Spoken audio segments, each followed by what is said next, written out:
The statements we're about to show you are from the Holy Qur'an, and is said to be the official, unchanged, pure word of God, revealed over 1400 years ago. Claiming to be the word of God is a heavy statement, and without proof, or if a single contradiction is found within the book, the apparent word of God will be proven false. So without further ado, let's put the book to the test. In the 23rd chapter, titled The Believers, from the 12th to the 14th verses, God is said to give a detailed description of how the human being is formed. It begins by saying, "We then placed him as a sperm drop in a place of settlement, firmly fixed. Then we made the drop into a alaqa." We will translate this word very soon. "And then we changed the alaqa into a lump. Then we made out of that lump into bones. And then we clothed the bones with flesh. Then we caused him to grow and come into being and attain the definitive human form." In the 21st century, we can now safely say that this verse is clearly describing the process of human development in correct chronological order. However, what we should be paying attention to in particular is the second stage, referring to the development of the embryo. The specific word used to describe the embryo in this verse is the word alaqa. The word alaqa, when translated into English, can mean three separate things.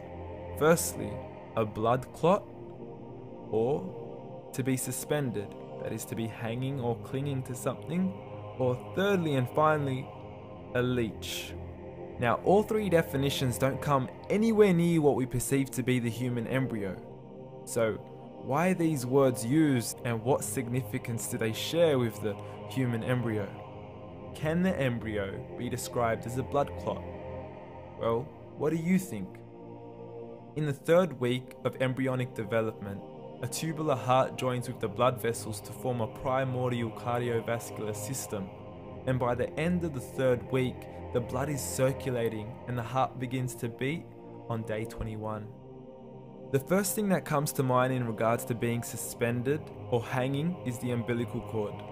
But we can't use that example because we are simply referring to step 2, before the baby has even formed. But we now know today that the umbilical cord is formed from the connecting stalk. And the connecting stalk is formed as soon as the embryo is formed. The embryo's connecting stalk has even been described by John Allen and Beverly Kramer as an object to suspend the developing embryo in the extra embryonic column. So an embryo is suspended and does have a strong resemblance with the blood clot. What on earth would an embryo have to do with a leech?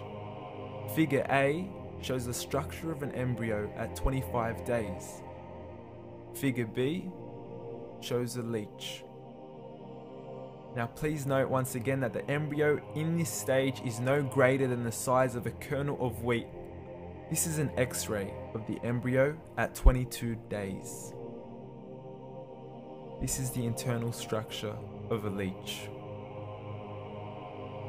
It's mind-blowing stuff, but you still haven't seen anything yet. This is the head of the embryo at 22 days. The detail you are seeing right now is absolutely impossible to be seen with the human eye and can only be seen with a microscope. This is the back end of a leech. There's no other words used to describe this other than mind-blowing.